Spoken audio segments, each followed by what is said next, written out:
Добрый день. A very good afternoon, ladies and gentlemen. We welcome you at the Россия сегодня Press Center. I welcome all who are following our live stream. So we have this video conference between Moscow, Kampala, and Cape Town to sum up the first year of the Patriarchal Exarchate in Africa of the Russian Orthodox Church. We have Metropolitan Leonid of Klin, Patriarchal Exarch of Africa, Chair of the Exarchate's Missionary Department, Archpriest Georgy Maximov, Archimandrite Zacharia Mulingwa from Tanzania, and Deacon Daniel Agbaza from Nigeria. And also joining us via Zoom from Cape Town is the superior of the parish of St. John of the Ladder, priest Nikolai Esterhazen. And maybe later we will also have Herman Eddie Yango from Uganda. I would like to give the floor to Metropolitan, and I would like to ask our staff to put on the video. So let's start with the beginning. Where is the Exarchate represented, and what are the main outcomes of the first year? Good afternoon, ladies and gentlemen. Thank you so much for this opportunity. We meet again at your media center to share our results after the first year of our work, to share the information we have for this year. I think we met exactly 1 year ago when the Patriarchal Exarchate of Africa was established. We were full of expectations, full of hope at the time. This was something new for the Russian Orthodox Church, and this was a historical moment for the Russian Orthodox Church. It was well prepared. This decision by the Saint Synod and the Patriarch, if we rewind back a little bit from December 21, when this decision was taken, let's just remember why this decision was taken. I think it will be important for our viewers and listeners to learn why this happened. In 2018, the Patriarch of Constantinople recognized the so-called Orthodox Church of Ukraine and delivered a Thomas of Autonomy to it. And in 2019, the Patriarch of Alexandria, Theodorus, supported this illegal decision, and as a result of that, more than 90 clerics in Africa refused to recognize this illegitimate decision and called on the Patriarch of Moscow and all Russia and the Russian Orthodox Church to provide them canonical refuge. They did not want to be part of this Ukrainian schism supported by Bartholomew and supported by several local churches, the Church of Alexandria, the Church of Elat, and the Church of Cyprus in part. So we waited for 2 years from 2019 to 2021. We were very patient, and we hope that the Patriarch of Alexandria would change his decision and would go back to the negotiating table so that we can come up with a solution. So there was this decision in December 2021 by the Holy Synod of the Russian Orthodox Church to establish the Patriarchal Exarchate of Africa, which includes the dioceses of North Africa and South Africa, and I was instructed to be the head of this exarchate, and we got down to work. We started forming its structure. This was something new for us. Africa has 54 countries and 1.3 billion people, so we have achieved quite a lot over the past year. We got a lot of support from God and from others, and now We are represented in 19 countries of Africa. This is just over a third of the country, so we're expanding our footprint every week, every month. We're getting requests from new countries across Africa asking us to send our priests there, and we're working on this. And to save time, I will just highlight what we're doing right now. This is primarily about humanitarian initiatives, about social assistance for people who had to leave their churches and their homes. And this was done by the clerics of the Greek Orthodox Patriarchate of Alexandria. So we helped people whenever we could, for example, to get fresh water supply. We connected them to fresh water. We rebuilt and reopened schools. We had several humanitarian aid deliveries to deliver grain and seeds and fertilizer, and we are already working on these projects, so we have some experience in this regard. We have 11 students who came to St. Petersburg seminaries, including Archimandrite Zacharia, who is sitting right here next to me. They are now studying for an academic year the Russian language, and then they will follow a 4-year course in religious studies. And in Moscow, we have 6 students for religious courses, so who could become priests. And last Sunday, I ordained one of them. So I'm talking about Father Daniel. He is a deacon. He will say a few words today as well. So we're doing everything in this regard. We believe in the importance of education. We're taking care of several parishes. We're helping children there, and we are trying to meet their needs. And we have some nuns in Madagascar, and they have been coming to Russia. One of them is already in Russia at a monastery in Moscow. She loves Russia, and I think, God willing, she will go on to become a nun, and she will follow a nun's life in the African continent and its Orthodox institutions. So this is what I wanted to say in my introductory remarks. And taking this opportunity, I wanted to thank everyone who helped us in these efforts. We have been receiving a lot of support from government agencies, from the foreign ministry, and personally, Sergei Lavrov, the foreign minister, Mr. Bogdanov, the deputy foreign minister who is in charge of the Middle East and Africa.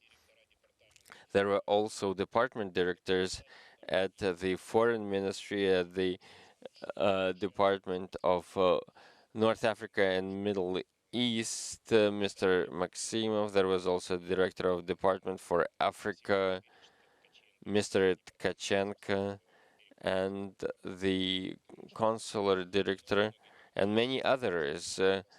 There are also our ambassadors on the ground who have been proactive in supporting the Exarchate and the Russian Orthodox Church. So, God willing, and with all these people involved, I think that we will succeed. Thank you so much, Father Georgi. The Patriarchate of Alexandria viewed Africa as its canonical territory. So, what are the relations right now, and what does the Patriarchate of Alexandria want, and what is the future for the Orthodox faith in this continent? I wanted to say that overall there is this idea that the Church of Alexandria has Africa, the entire African continent, as its canonical territory. But this is something new, in fact. This is not an old idea. So there was never any official decision to this effect. So there's a sixth rule, canonical rule of the first ecumenical council. So there are provisions to this effect, and for the patriarchs of Alexandria until the 20th century, it was mentioned that they, the patriarchs, are of all Egypt, Libya, Ethiopia, and that's it. And Metaxakis in about 1930 added to his title, while a patriarch of Alexandria, he added the patriarch of all Africa. But for a long time, in sub-Saharan Africa, for a long time, the Greek Orthodox Patriarchate did not have much of a presence except for South Africa, so there were simply some missionary initiatives, and it then the next stage is the 1960s, the second half of the 20th century. So there were never a decision taken by the church, by an ecumenical council, to designate Africa as a canonical territory of the Patriarchate of Alexandria. And it was back in 2001 that the Patriarch recognized these aspirations. So it was not recognized throughout the 20th century. As for their local churches, there are no documents on their official recognition as the canonical territory. However, other churches did not oppose the desire by the Greek Orthodox Patriarchate of Alexandria to work in Africa, and the Russian Orthodox Church worked through the Patriarch of Alexandria, Theodorus, to deliver humanitarian aid through this church, and other local churches were also involved. So there was this good spirited cooperation, but it completely fell apart by what Theodorus, the Patriarch of Alexandria, did. So when he started communicating with a schismatic church, our Russian parishes and priests and parish goers in Africa, they said that we cannot remain under Patriarch Theodorus' rule for these canonical reasons. There is the second canon of rule of the Ecumenical Council, that those who communicate with schismatics can also be punished by the same rules. So if a patriarch communicates with schismatics, how can you shield yourself from the punishment? So you have to go to a church which does not communicate with the schismatic. It is for this reason that many parish goers, they asked to be part of the Russian Orthodox Church, and this decision was taken. But apart from the Russians living in Africa, there were also many Africans who turned to us. Among those who are, for example, those who are sitting here with us today, they had the same reasoning. So if we took this decision for the Russian priests and Russian parish goers in the African continent, we had no reason to refuse the African clerics and the African believers who raised the same questions. And in the end of the day, the Holy Synod adopted this decision, and this is how we gained a foothold of the African continent. And this happened 1 year ago. And if you allow me, I can add an important thing here is that the Russian Orthodox Church never tried to expand or never undertook any expansion, as we can read abroad. The Russian Orthodox Church has granted canonical protection to people who needed it. Thank you so much, Metropolitan. If you allow me, I will give the floor to Father Zacharia, as I can remember back in 2019 when the Patriarchate of Alexandria recognized the Orthodox Church of Ukraine, and Zacharia was among those who disagreed with this decision and signed an appeal to Patriarch Kirill. So 2 years have gone by before this application was approved. So why it was so important for you, and what are your impressions from serving within the Russian Orthodox Church? Go ahead, please, Mr. Zacharia. Thank you very much. The reason why we decided to join, especially myself, to join the Russian Orthodox Church is because, as we know, the history of our church, the way how we suffered to protect the true faith, maybe more than 200 years, 200,000 years back, is the same what is happening now in our new generation. By the time when our Patriarch, Theodoros, the second of the Patriarchate of Alexandria, decided to join the schismatic, the Orthodox Church of Ukraine, and Epiphanios, without any consultation with the African priests. So when this happened, most of the priests in Africa, especially in Tanzania, we decided to disagree with his decision. But after that, we had a lot of consequences for us in terms of spiritual guidance. We decided to struggle by ourselves in order to defend the Orthodox. We are obligated to defend the Orthodox faith and not to defend our position. The same way, if we remember in our history what happened in the Council of Foreigners in French, they tried to join the church, but one person who refused to sign the agreement was Mark of Ephesus. It happened even in our generation now, when we refused to accept the decision of Patriarch of Alexandria.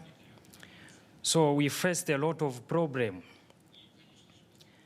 We were chased in the church. Also, we were forced to sign another paper to disagree, to accept the true canonical Orthodox Church of Russia. But we refused. Priests, their salary were cut off. Many things were collapsed. Priests were chased in their Greek house. The parish that they were serving On top of that, the spiritual life in the Russian and the Greek Orthodox Church, of course, is not so serious for them. And as you can see myself here, I became a monk in 2010 in the Alexandrian Patriarchate in Alexandria, the monastery of St. Sava. After that, I became diacon in the same year. In 2013, I became a priest. In 2015, I became an archimandrite. But I asked the Patriarch to come back in Africa so that you can help our people to be inside the church, to be near the church, to teach them the truth, to understand the life of our church, to understand the spiritual life of the monastic life. But there was no any support. When I came back in Tanzania, we don't have any monastery. So I was supposed to survive myself, to live anyhow in the street, renting house, moving from room, house to house. So the main important that we are happy the coming of the Russian Orthodox in Africa, first of all, has rescued the Orthodox faith in terms of spiritual guidance. We are receiving good spiritual guidance. Many priests now, they are in the church serving. Many Africans are benefiting from different humanitarians, like some other countries, they are getting, as you know, Africa is a continent that depends on agriculture. So the Russian Orthodox Church has discovered this, that can help the African people to gain what they need in their life, also to support the church. So they are receiving seeds, foods, seeds for agriculture and different seeds, maize and manure. Also, the Africans benefited a lot in short times in terms of education. Many African priests, their children, they couldn't have opportunity to go to school. So when the Russian Orthodox Church came, I'm sure even my brother here knows the situation. Now the children of our priests in Africa, they are receiving support, they are going to school. Some of them, they are here in Moscow studying. Maybe in the future, they can become priests or in other faculty they want. Also, the Russian Orthodox Church has given us a light to see the truth of our faith. Because in the Orthodox Church in Alexandria, we couldn't have all these opportunities. There are many young boys who want to become priests. Some of them want to become monks, but they were discouraged because of the poor spiritual guidance we had in the Greek Orthodox Church. But as I can see now, I'm happy that the problem happened in Ukraine has helped Africans to save the Orthodox faith. Otherwise, the whole continent was going to join the schismatic and become hellish, and to lose the way of salvation.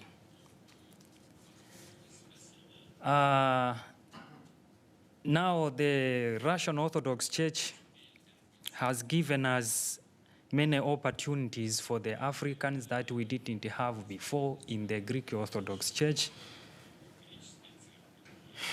We are having many scholarships, especially girls now. Maybe in the future we'll have nuns. In the future also we'll have monasteries in Africa. That is our wish, because we have many young people, especially in this generation.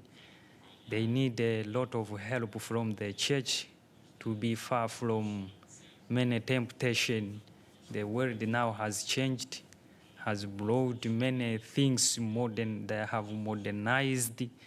So without the church, without the Russian Orthodox Church in Africa, Africa was going to be a place for this new monadism life. But I'm sure by the grace of God, with the blessing of our Metropolitan Leonid,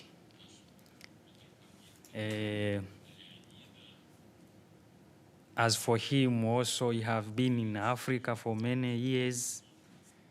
He knows the situation. So we, Africa, will stand with the Russian Orthodox Church until the end of our life. Thank you. Amen. Thank you so much. Thank you so much. Father Daniel, could you share your story, how you came to the Russian Orthodox Church, and what can you tell us today about your experience? Okay. I really appreciate this opportunity. My advent into the Russian Orthodox Church began last year precisely, when the developments between the Alexandria Patriarchate with Constantinople started, the recognition of the schismatic Church of Ukraine. A lot of attempts were made from the African clergy to voice their disagreements with the decision of the Patriarchate. In the Orthodox practice as a theologian, they say theology without practice is a theology of demons. As a true theologian, if you do not follow the praxis and practice of the church's rules and canons, it becomes detrimental to the salvation of one. And we know schism is detrimental to the salvation of a Christian. Decisions are not unilaterally made in the Orthodox Church. That is why we have the council. And a reference of that has already been made by Father Zachariah when we saw in the Council of Florence. And a lot of councils, decisions that have been made in the council does not immediately become binding on the church unless the members accept fully the decisions of that council. In the Council of Ephesus, we saw a lot of hierarchs that signed an agreement which was contrary to the Orthodox faith. And Mark of Ephesus stood vehemently against it. And when Mark of Ephesus came back, the Orthodox congregation welcomed him, and they rejected the other hierarchs that went into union against the Orthodox practice. So the members of the Orthodox Church are given a voice to air their disagreements. And that was the disagreement we aired against the decision of Patriarch Theodore. We aired our decision against the Greek Metropolitan of Alexandria because he was vehemently against the Russian Orthodox Church with articles. And so we made our decision expressly clear to him. I was in the cathedral with Father Mark. So we started contact with the Russian Orthodox Church when the Patriarchal Exarchate of Africa was established. It was a welcome development. And we cannot continue in schism. So we made the decision, we made the contact, and by the grace of God, through the missionary work of Father George Mazimov, when he came to Nigeria, we officially were welcomed into the Russian Orthodox Church. Presently in Nigeria, we have 5 of our priests that have joined the Russian Orthodox Church. Many others are very much willing to join, but the maltreatment from the Greek, they are practically scared of making any decision. But as a Christian, we are not wary of the future. The future belongs to God. The decision that one makes end up giving a testimony in the future. And it is evidence today. After 17 years that I've been in the Greek Orthodox Church, I've finished 5 years in the St. Anthony's Seminary. Then I went further to study in St. Stephen's. So literally, I spent 17 years in the Greek Orthodox Church, in the cathedral with the Archbishop. I didn't choose to be a monk, so I was not ordained because I have to marry before my ordination. So I got married this year by June, and by the grace of God, the provision was made and the slot arrived, and I was picked to come to Russia for further studies, and by the grace of God, ordination. So my advent in Russia has been beautiful. We've had theological classes. We've visited historical churches, monasteries. The most beautiful of all is the convent of St. Matrona. Because even in the church then, in the Greek church, because we have some Russians, because it was an ethnic church, we have Russians, Lebanese, Georgian that are in the church. So we started a collection of Russian saints, so the Russian people will feel belonged to the church. So we made a collection of relics of St. Matrona, St. Seraphim of Sarov, and St. Luke of Simferopol.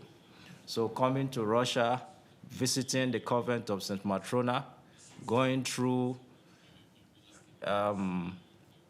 viewing some of her relics, her material she used when she was alive was an excellent and remarkable experience to me.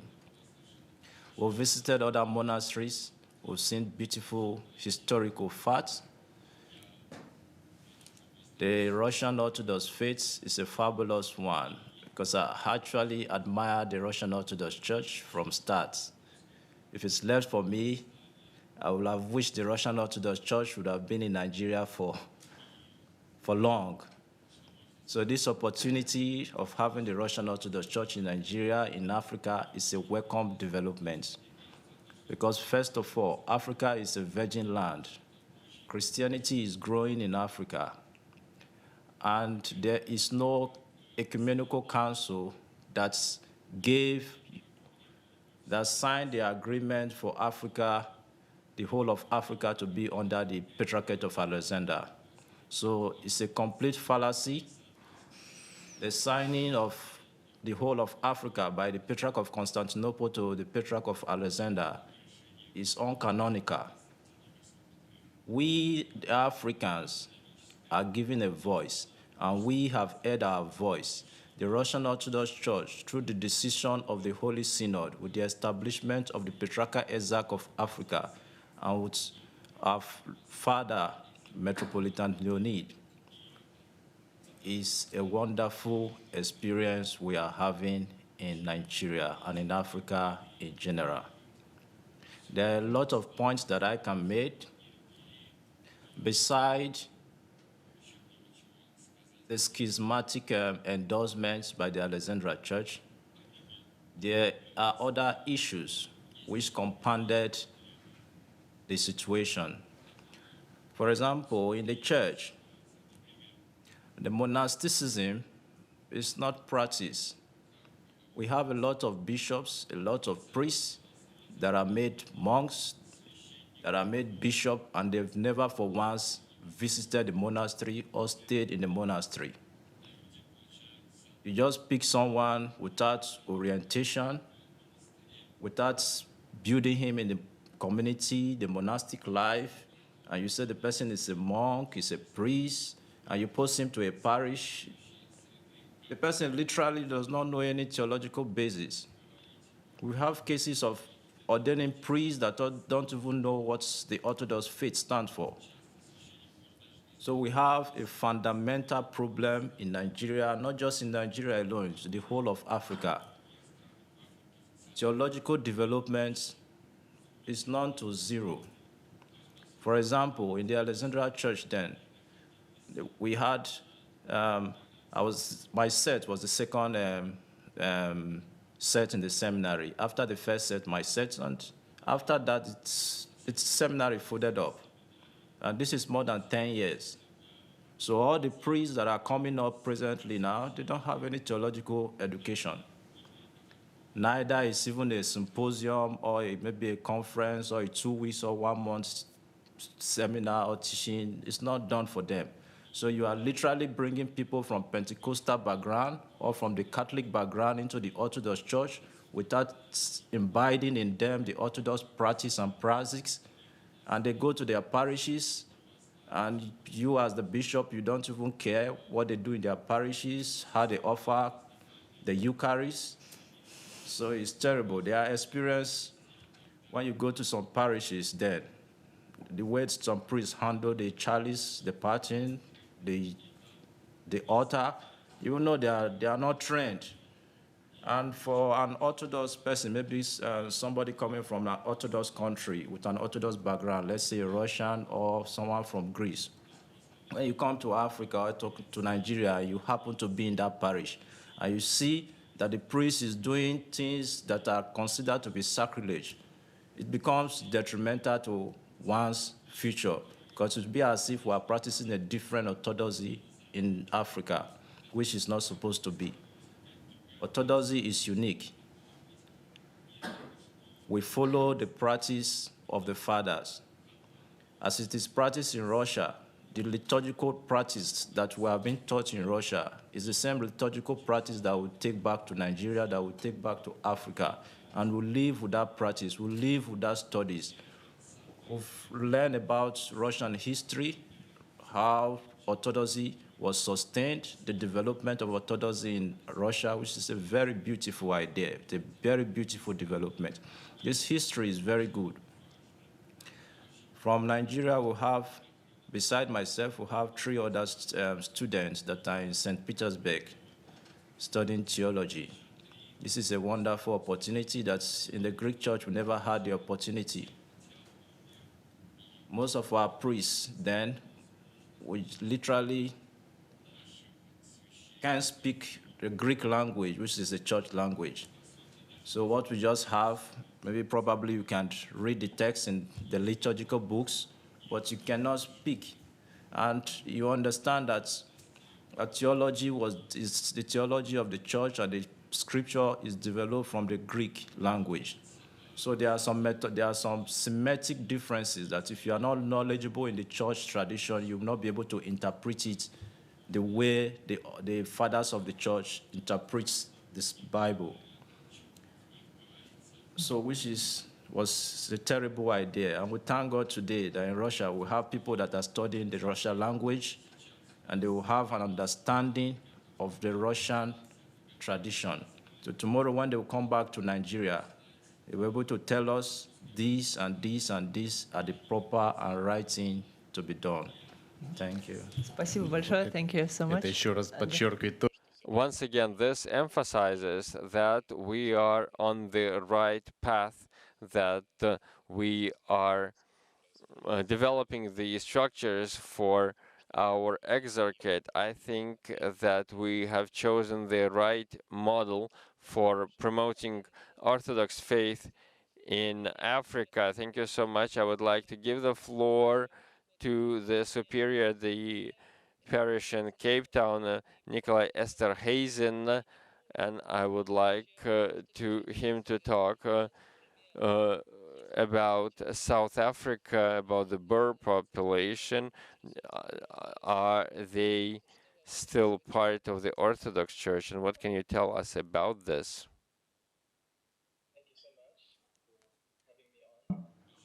Yes, I serve at a parish in a city called Cape Town, which is right on the southern part of Africa. And what can I say? I'll say something short about what all our fathers have been talking about our decision to join the Russian Orthodox Church. Um, as a priest, I began my path to Orthodoxy by leaving the Protestant faith and becoming Orthodox. I'm really grateful to God for that. And there are many, many people in South Africa, in our country, that are on that same journey looking for true Christianity, apostolic Christianity. And unfortunately, the voice of the Orthodox Church to this last about 100 years since the presence of Orthodoxy has been in South Africa has been very small, a very quiet voice, and also a voice without a vision for the Orthodox Church in South Africa. And so we are so grateful to the Russian Orthodox Church to giving us canonical safety to serve in South Africa, and we are really grateful to see the wonderful developments that we've had. Of course, they're still small, but we can say that in this 1 year, the Orthodox Christians here and those who are preparing to become Orthodox see a future for the Orthodox faith with the help of the Russian Church. So we have a very unusual makeup, of course. South Africa, like myself, I come from the Europeans who settled in Africa many, many years ago, 300 years ago. But we have people from all different places. We are a Christian country. And at least in my opinion, the one thing we really need to help our society, is to find the true Christian faith, which is the Orthodox faith. And I would like to also emphasize His Eminence Metropolitan Leonid has taken a very correct method in focusing on education. Education is the most important thing at this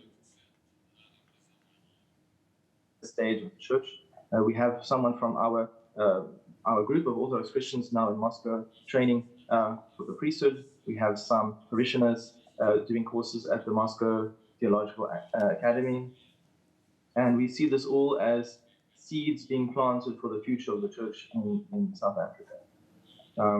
One thing I always say is that Cape Town especially became the place where Christianity began to spread into Southern Africa.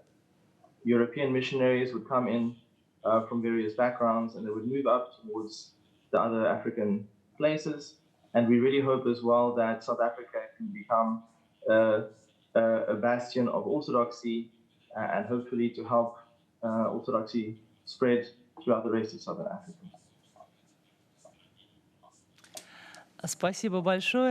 Thank you so much. I have a follow-up.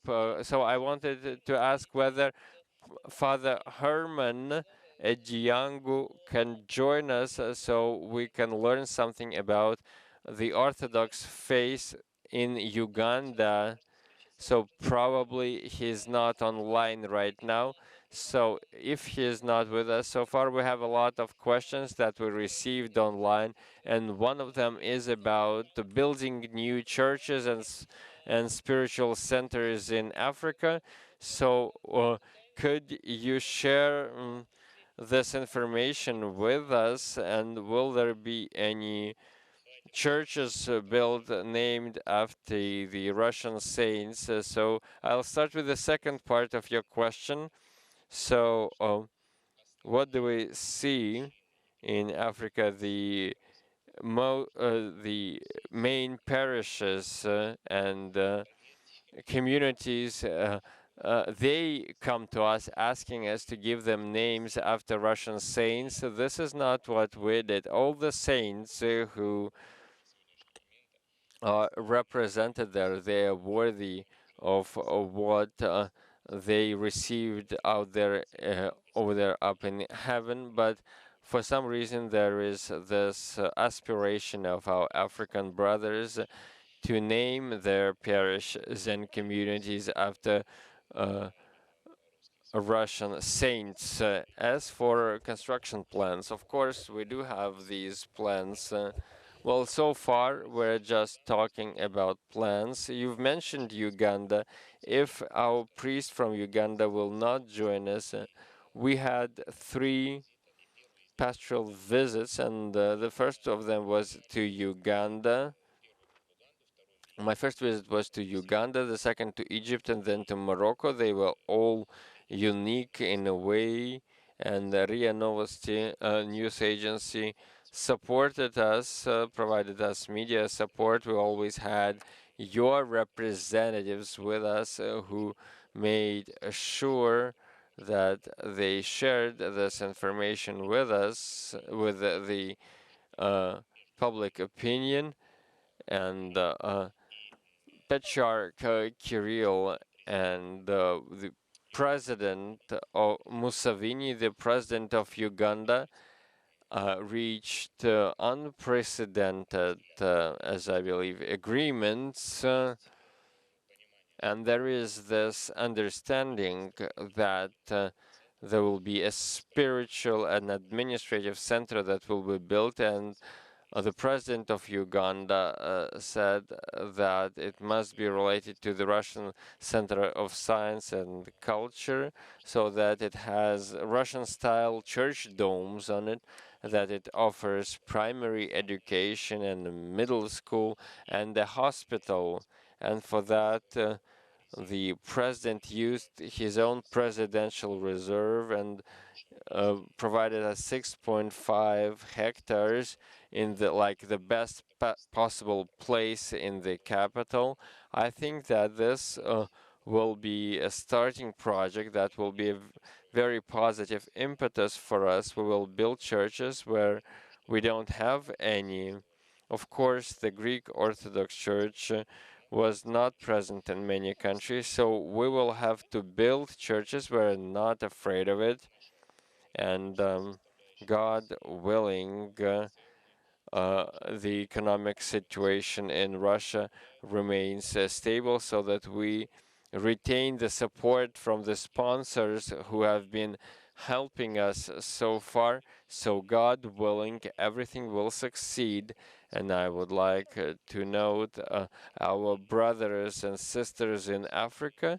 They have always been working very hard, and they've been supporting our initiatives. They have been sincere, and now have redoubled their efforts, and have been giving for building new churches. And what about monks and nuns and developing these activities?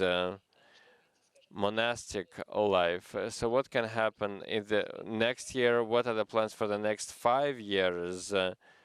And about monastic visits.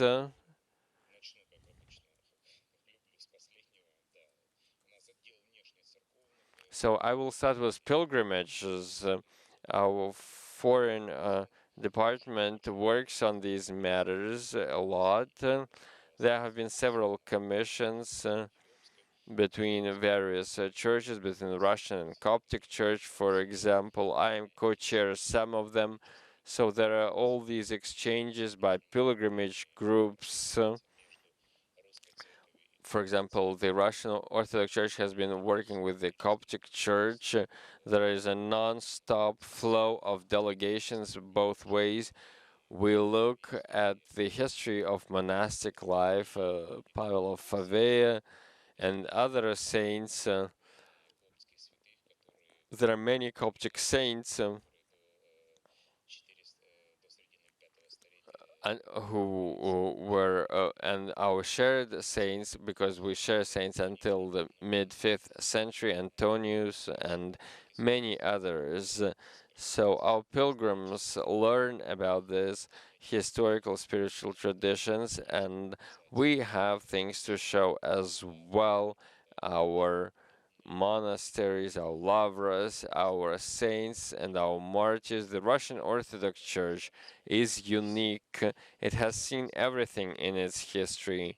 It has had the periods of martyrdom, and we have things to show and we have things to give to the African continent. We can share our hearts and our love so that they can preach this message in Africa.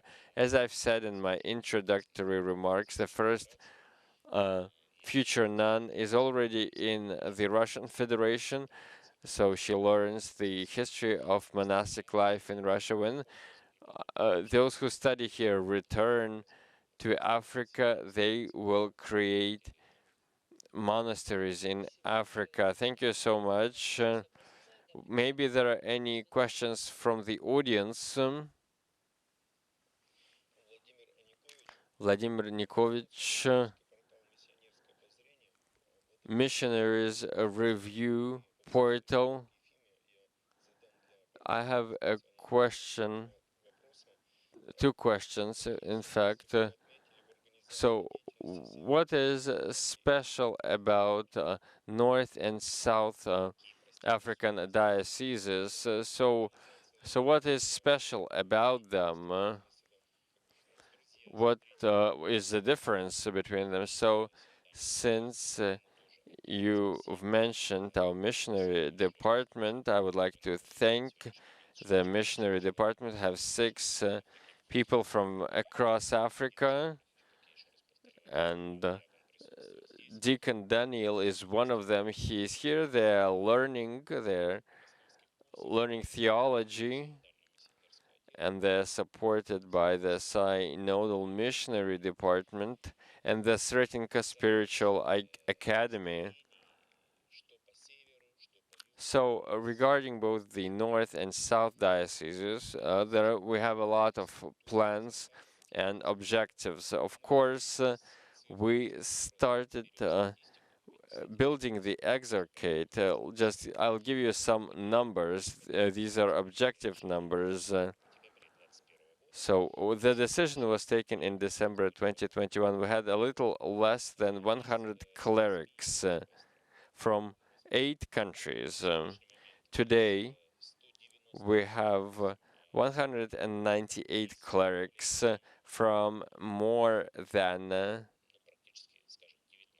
19 countries. 19 countries. So you can see some positive momentum. If we're talking about putting the infrastructure in place in our everyday life, as it happens in the Russian Orthodox Church, well, it's too early for that because the Exarchate has been formed only recently, so we have to be really cautious not to hurt anyone or anything. And of course, in this regard, I have to note the work of the Patriarch. Of course, I cannot disclose the private information, but I And I will not tell you how many times I've been to see the Patriarch in person and how many hundred calls I got from him to discuss ways to develop the structure of the Exarchate. So only God knows this.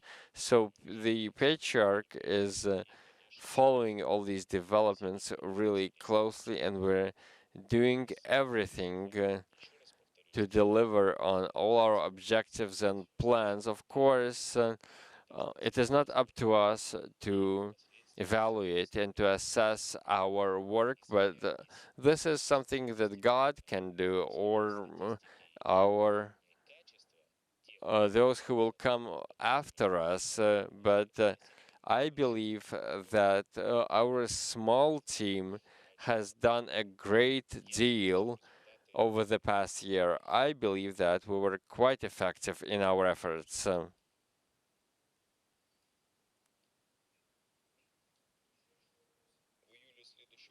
So, just for precision, there will be the second Russia-Africa summit in July of next year. Is your Exarchate preparing for this event? What a good question. I'm part of the organizing committee. In just a few weeks, we will have a meeting here in Moscow. We already had one.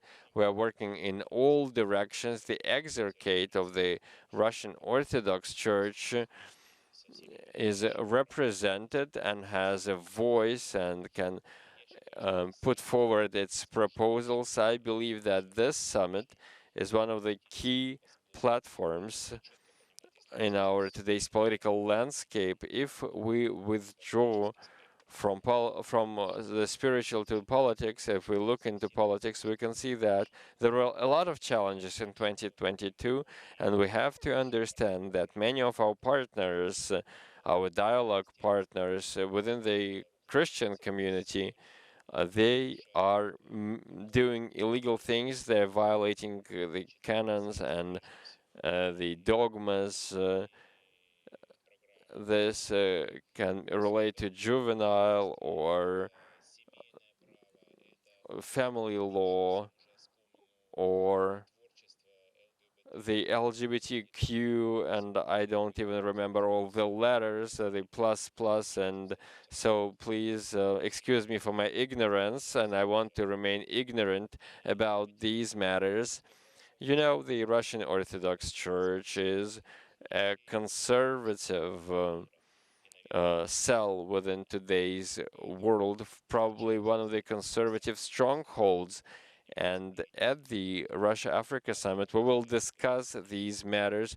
Our Holy Patriarch has been speaking about this, and the leadership of the Russian Federation, the president, have been raising these issues all the time. We will not upend the future of our children. We will do everything to make sure that we pass on our nation, our country, with the culture that uh, is in step with the constitution of the Russian Federation and the dogmas of the Russian Orthodox Church. So, next question, please. RIA Novosti News Agency question. I have two questions, in fact. The first one to Metropolitan Leonid. You've mentioned building churches where there are no churches. So, what countries need these buildings? And the second one, probably to Father Georgi. You've been to many African countries with your missions. And you've mentioned opposition from the Church of Alexandria and from communities. Could you share some more information? What is happening on the ground at the grassroots level? And I will also be happy if our African clerics also say something about this. Who will begin? Probably you will. So once again, regarding construction, we are looking into the situation. We must understand where we need these churches.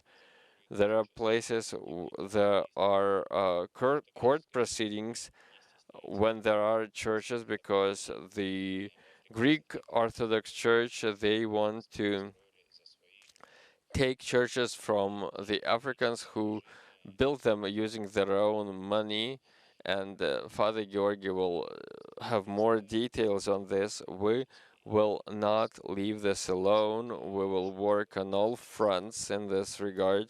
Now the roadmap is being drafted. It is not just about pointing to the map and saying that we need this or that.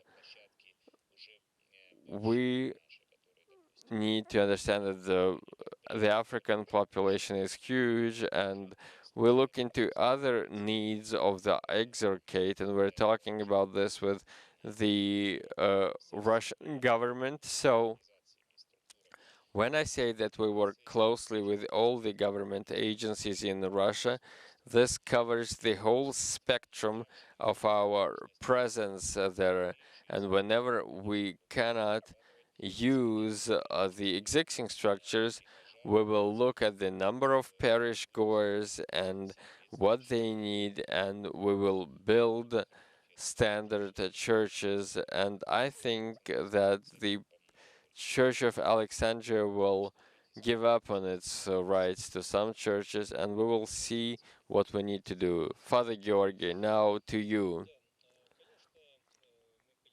Of course, we did understand that the arrival of the Russian Orthodox Church would not be happily accepted by the Greek Orthodox Church of Alexandria, and that there will be some kind of opposition against this. So this is quite obvious.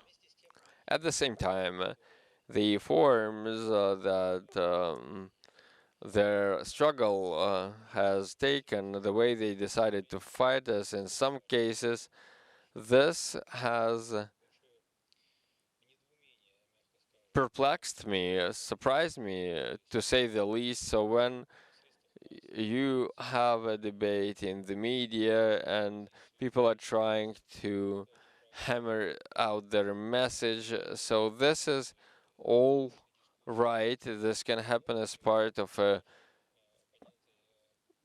debate in the public domain, but they went beyond that and they started using and trying to exploit various approaches and measures that are designed to hurt Orthodox Christians, Africans, who joined the Russian Orthodox Church. And so they were out there to avenge them.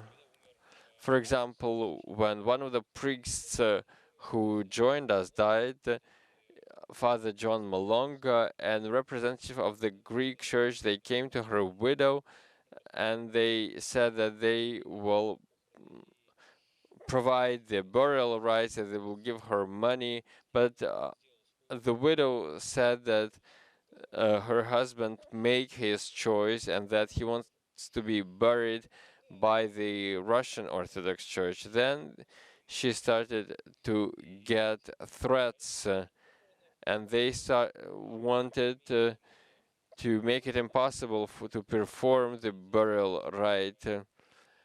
Just like any religious organization, we needed to register. We need to register in every country where we operate. This we are proceeding as plans, but it does take time. But in this country, we were not registered. So they came with the police saying that there are some illegal priests who wanted to serve a rite without being registered, and they wanted to do this during a burial.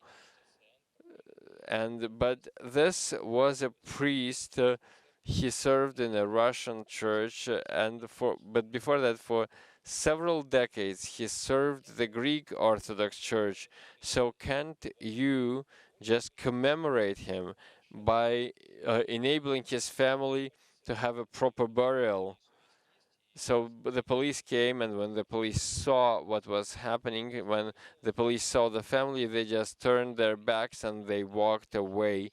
And without the police, they the Greek church decided not to do anything and they just left, but they made this attempt.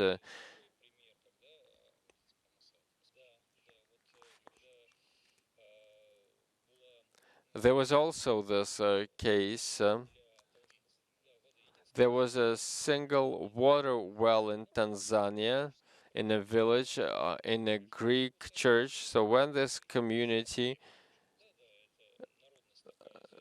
be, when this community joined the Russian Orthodox Church, the Greek church said that since you left us, then you won't get this water, and they cut the only water pipe there was there. So I've been to Africa and I've been to many countries. I've seen with my own eyes. So if you don't have fresh water supply, you have to drink water from other sources, and this is where you get all the illnesses. So this was an act of vengeance against the former parish goers. And the metropolis has already said that we resolved this issue by fixing this pipe and installing a new one. Then there was this act when then anti-mention was stolen and given to a Greek priest. So even this can happen, but without an anti-mention, the priest cannot serve church services. So these measures, of course, they shed the light on the morality of those who perpetrate these deeds. There were attempts to sue our clerics. This happened in Madagascar and in Kenya. It was mentioned that there was a community of nuns who joined us. There was this libelous lawsuit against a priest of ours that was filed against us by the Greek church, and one of our nuns was required to testify in court against our priest. But when she faced this situation, and this was the last drop, she refused to bear testimony in court, and she took her nuns and she joined the Russian Orthodox Church. So this means that what the Greek Church did had an adverse effect on the contrary effect on the parish goers and the priests. So I remember when it all started, the Greek clerics did not believe that this happened and that their own clerics left the Greek Orthodox Church. This just shows how disconnected from reality they are.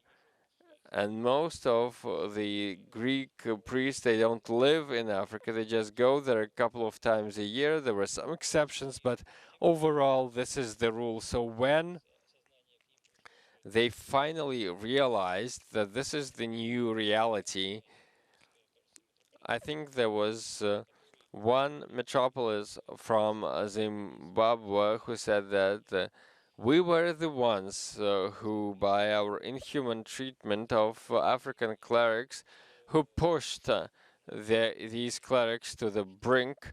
Otherwise, this would not have happened.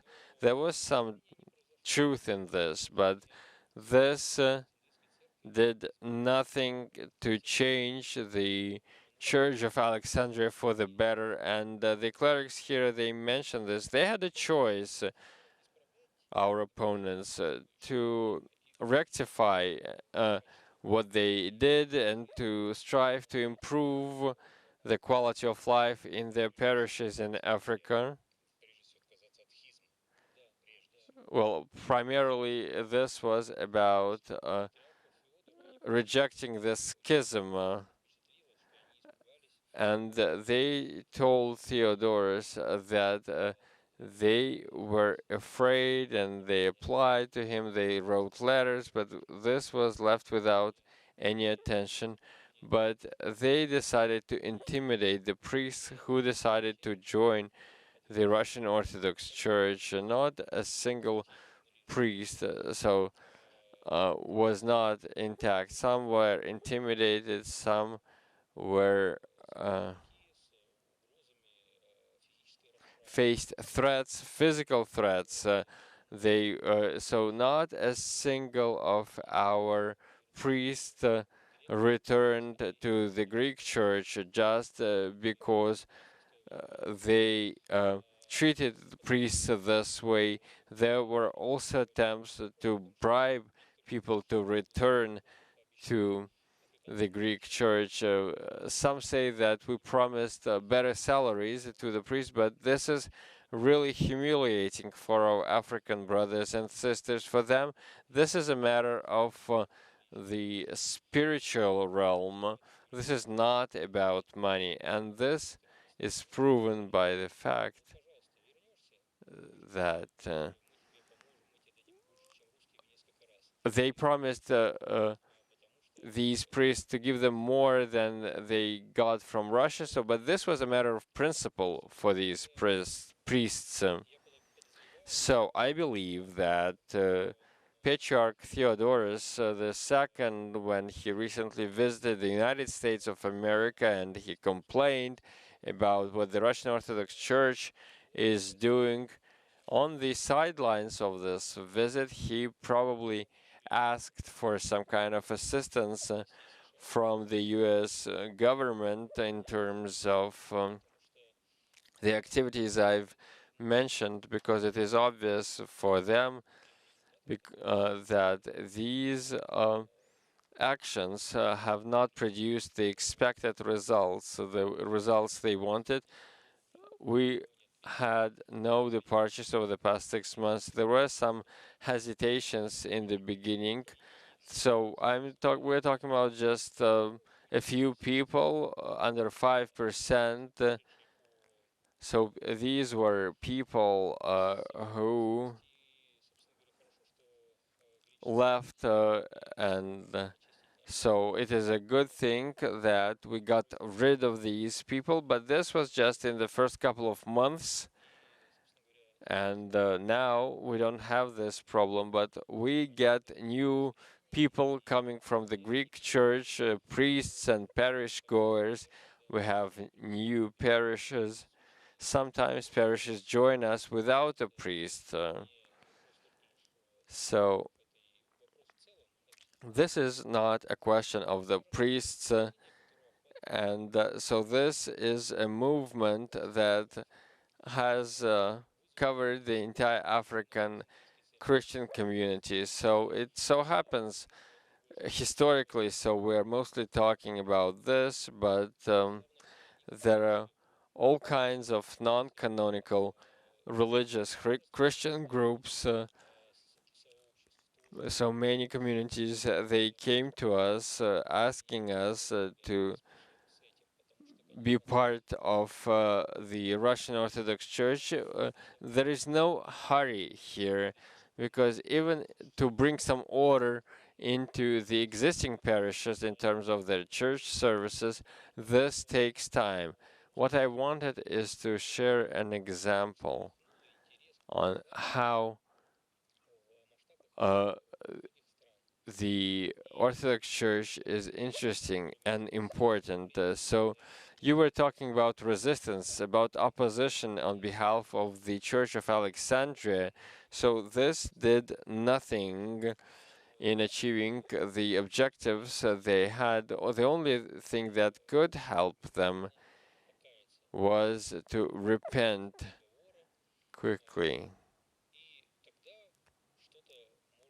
And this way, this could have led to some changes. So they need to follow the Christian values, but they continue to live in this sin of the schism. So this even makes their sins even graver. So I don't think that God is on their side. I think we only have time left for one question from the audience, of course.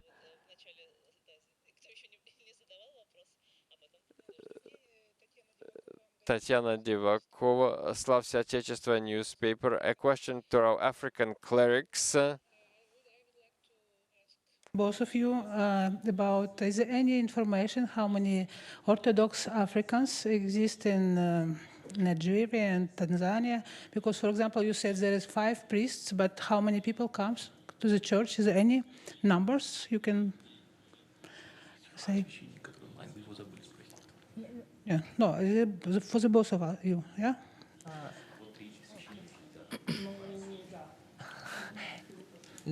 Okay, thank you. Thank you. Let me start. The number of Orthodox Christian now in Africa is increasing day by day.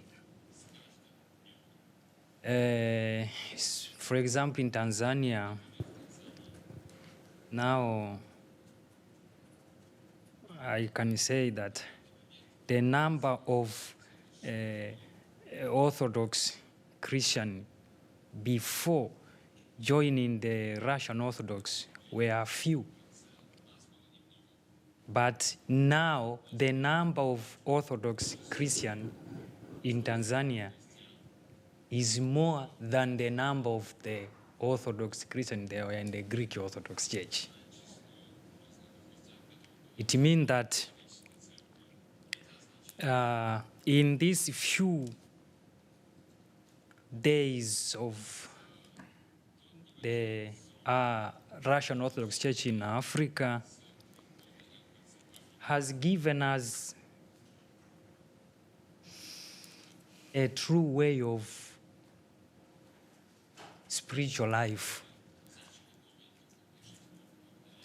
Because when we were in the Greek Orthodox Church, the Greek Orthodox Church brought I can say it was not a gospel of unity, a gospel of love, a gospel of salvation, but it was a gospel of division and the rule. Now, the coming of the Russian Orthodox Church in Africa has brought a gospel of unity, a gospel of love. As I quote in the Bible that where our Lord Jesus Christ said, whenever 2 people or 3 people gather in my name, I am present. But can you say, is it 100 people, 200 people, I don't know? Now in Tanzania, almost approximately can reach in 10,000 people. Yes. Thank you.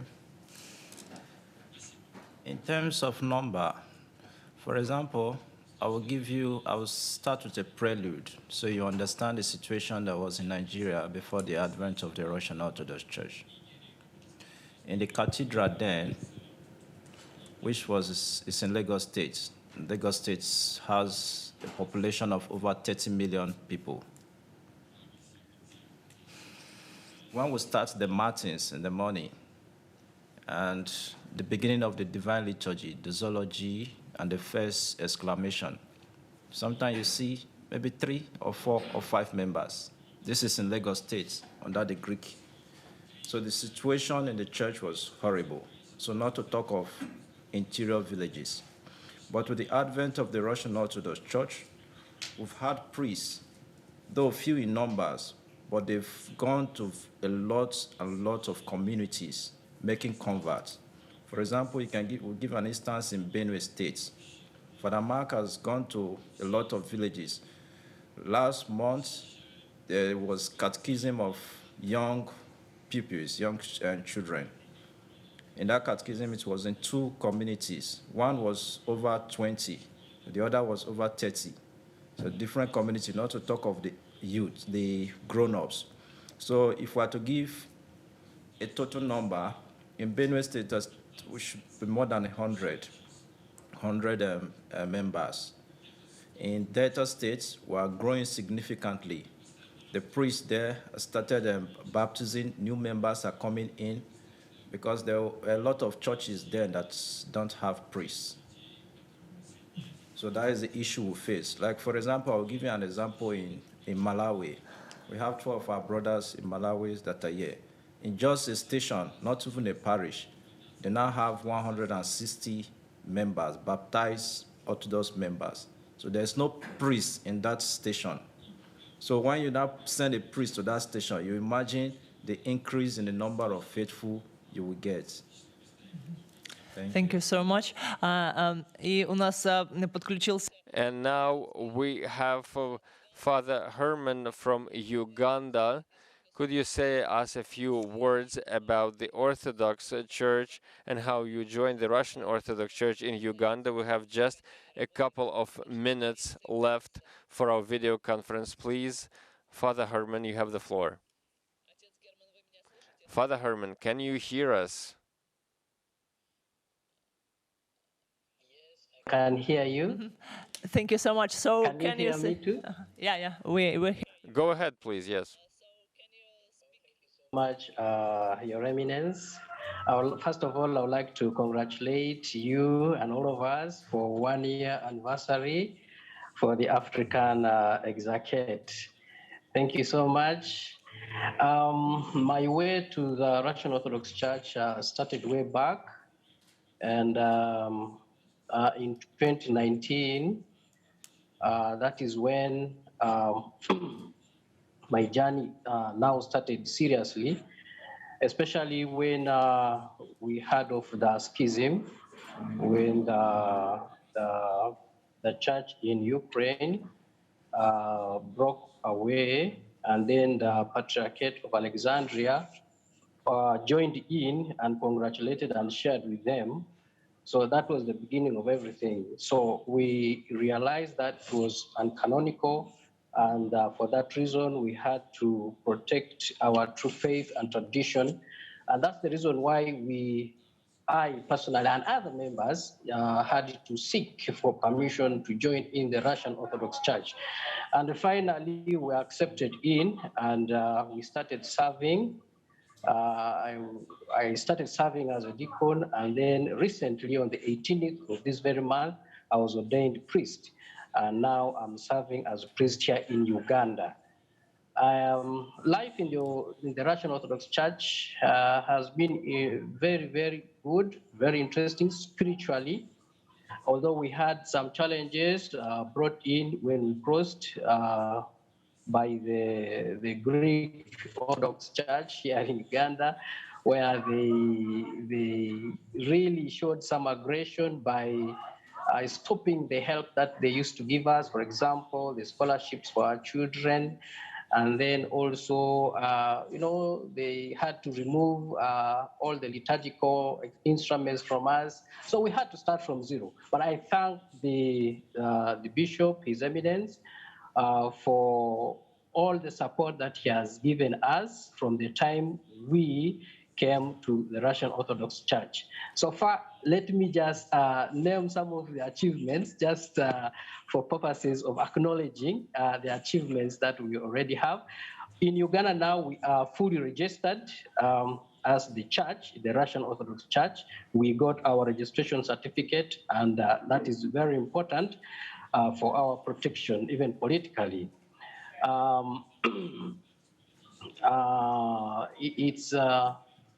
We also now have temporal church structures where we can have our worship services like liturgies and other services. Thanks to Your Eminence for this help. We also have other liturgical instruments which you supplied, and now our services are fully fledged, although there are a few shortages here and there. But work is going on well, and we glorify God for that. Our population in terms of converts is growing steadily from the time we started our work. We have been going out catechizing, we have been carrying out catechism, and many souls are getting converted and they are coming in. So far, last Sunday, actually the most recent Sunday, that was on the 25th, I had my first liturgy as a priest, and I had over 80 Christians in the church in attendance, and that was great. I glorify God for that. Thank you so much. Thank you so much. Большое спасибо. Thank you so much. Thank you to all of you who took part in this conference, who watched us, who followed our live stream. So I would like to thank all the participants. I would like to wish you every success in your future undertaking in the new year. Thank you so much.